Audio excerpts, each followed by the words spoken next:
Colour purple as an epistolary novel. Colour purple जो है written by Alice walker ने ये नावल लिखा है, ठीक है। तो इसमें जो मेनली बात की थी वो थी वुमेन ऑपरेशन की, फेमिनिज़म की, वुमनिज़म का कॉन्सेप्ट दिया था एलिस वॉकर ने इसमें, ठीक है।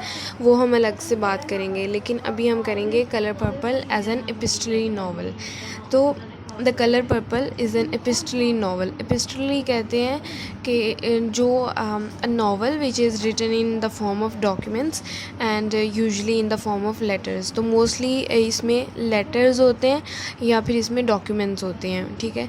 तो ये नावल जब हम पढ़ते हैं ना, तो ये लेटर्स की फॉर्म में लिखा हुआ है। पहले लेटर है, दूसरा लेटर है, तीसरा लेटर है, इस तरह ना। इसमें सीली जो मेन कैरेक्टर है ना, वो लेटर्स लिखती है।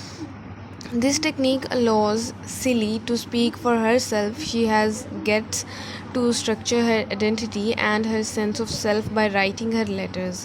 ठीक है। तो इस तरह से इस टेक्निक को यूज़ करते हुए सिली जो मेन कैरेक्टर है उसको अपने आप के लिए बोलने का मौका मिलता है, और she also gets to structure her identity, और उसको अपनी आइडेंटिटी का एक स्ट्रक्चर कह लें कि बनाने में भी इससे हेल्प मिलती है।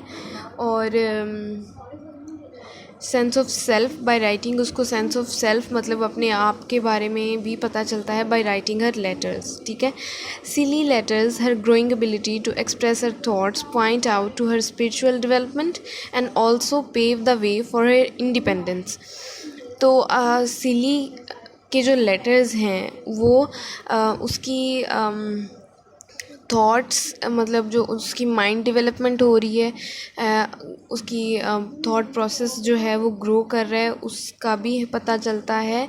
और स्पिरिचुअल डेवलपमेंट भी होती है इससे, और how she pave the way of her independence उसका भी हमें पता चल जाता है, ठीक है।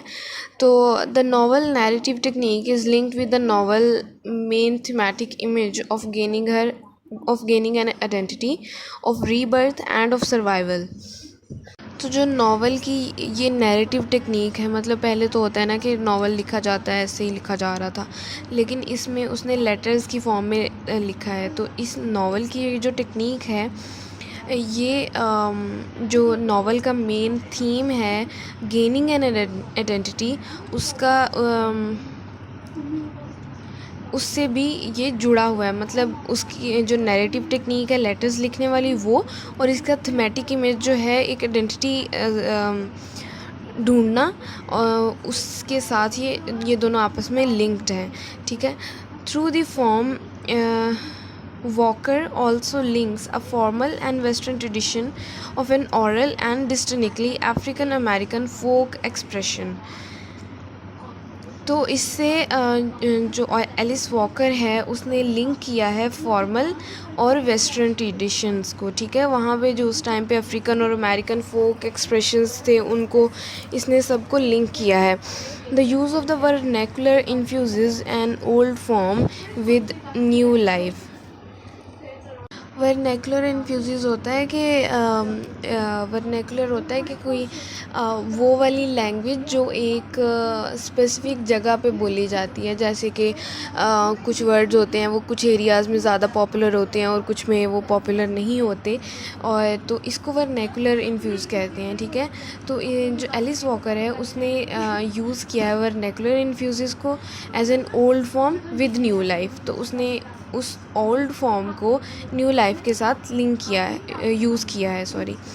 Alice Walker uses the colour purple which is a colour of triumph, regal power. तो जो ट्रियम्फ होता है वो होता है ग्रेट विक्ट्री और अचीवमेंट, ठीक है। तो एलिस वॉकर ने जो कलर पर्पल है, मतलब जो पर्पल कलर उसने यूज़ किया है, वो ये इस कलर को समझा जाता है विक्ट्री और रीगल पावर का, मतलब पावर का इसको पावर का कलर समझा जाता है इसको, ठीक है। By using this colour Walker has rendered heroism to their lives and their ability to survive and triumph over oppression and hardship. तो इस कलर को यूज़ करते हुए वॉकर ने हीरोइज़म को लेके आई है उनकी लाइफ में, औरतों की लाइफ में, ठीक है। और उनकी एबिलिटी कि वो कैसे सरवाइव करती हैं और कैसे वो हार्डशिप्स और जो ऑपरेशन हो रहा था उसके ख़िलाफ़ ये मतलब कैसे विक्ट्री हासिल करती हैं उससे। तो इस नावल में जो एक और इम्पोर्टेंट नावल में कह रही हूँ, जो इम्पोर्टेंट सिग्निफिकेंस है इसकी लेटर्स की, वो ये है कि The novel faced criticism by the Afro-Americans because the unfavorable portrayal of men as being capable of oppressing other members of the community, especially women. तो नावल को बहुत क्रिटिसिज्म फेस करना पड़ा था एफ्रो अमेरिकन्स से, ठीक है। एफ्रो अमेरिकन्स वो होते हैं जो अफ्रीकन्स अमेरिका में रह रहे हैं, ठीक है। तो क्योंकि ये अनफेवरेबल पोर्ट्रेयल था मेन का और उनको ऐसे पोर्ट्रे किया गया था कि they are oppressing the other community of the society, specially women, ठीक है, कि वो बाकी जो सोसाइटी के लोग हैं उनको ओप्रेस कर रहे हैं, ठीक है। तो young women are treated like sexual objects, तो जो यंग वुमेन थी उनको ट्रीट किया जाता था एज अ सेक्सुअल ऑब्जेक्ट, और सिली इज़ रेप्ड बाय हर पा, ठीक है। तो सिली जो है उसका जो फादर है पा, उसको नावल में पा कहा गया है, PA, तो ही रेप्ड हर, ठीक है, अपनी बेटी को ही रेप कर देता है। तो at the start of the her education is discontinued forcibly, उसकी जो एजुकेशन है उसको भी रोक दिया जाता है और अगेंस्ट हर विश, ठीक है, उसकी विश भी नहीं होती इसको ख़त्म करने की, और she is married off to the person because she has become a burden, तो वो उसको एक बर्डन समझा जाता है और उसको एक ऐसे आदमी के साथ शादी करने के लिए मजबूर कर दिया जाता है जिससे वो नहीं करना चाहती। So at the start of the novel, her only voice is her letter to God. तो जो एक आखिरी उसके पास आवाज़ बची थी वो थी लेटर टू गॉड्स, इसलिए वो लेटर्स लिखना शुरू कर देती है। पहले तो वो लेटर्स लिखती है गॉड को, ठीक है, शुरू में ना अपना दुख शेयर करने के लिए और कुछ भी करने के लिए ना, तो the only voice was her letters to God. At the beginning of the novel, Celie is unable to define herself. Her life has been fragmented into pieces, given away to others. तो शुरू में सीली जो है वो अपने आप को define नहीं कर सकती कि who she is and from where she belongs और etc. तो her life has been fragmented into pieces. तो उसकी जो लाइफ है वो pieces में बट जाती है और given away to others. तो अपनी सारी ज़िंदगी जो मतलब शुरू में वो ज़िंदगी जो है वो अपनी दूसरों को डिवोट कर रही थी.